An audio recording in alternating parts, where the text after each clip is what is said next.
number one na may problema, command responsibility ang ating Pangulo. Pinsan ng Presidente, ang ating Speaker noon, si Speaker Romualdez, hindi ba sila nag-uusap? Mr. Speaker, maliwanag po ang sinabi ko kung napakinggan niya. Sino po ang unang may responsibilidad? Ang Pangulo.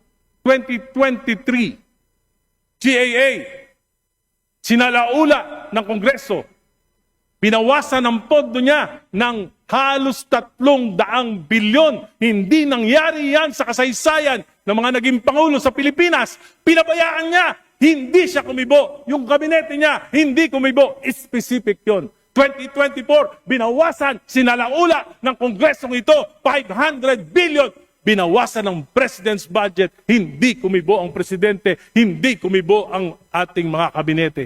2025, 473 billion, pati yung mga pondo para sa mga flagship projects ng Pangulo inalis. Kaya na-delay na lahat ng mga proyekto. Hindi pa rin kumibo ang Pangulo. Hindi pa rin kumibo ang kabinete. Number one na may problema, command responsibility ang ating Pangulo.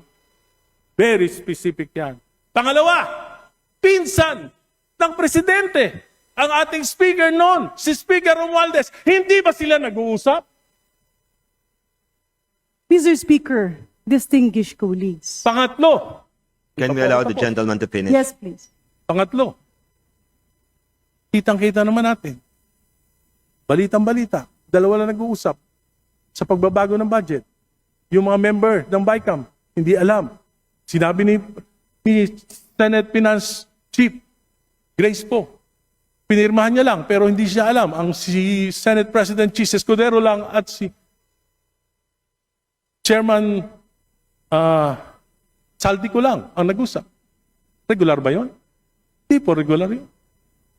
Maliwanag po yung mga sinasabi ko. Specific.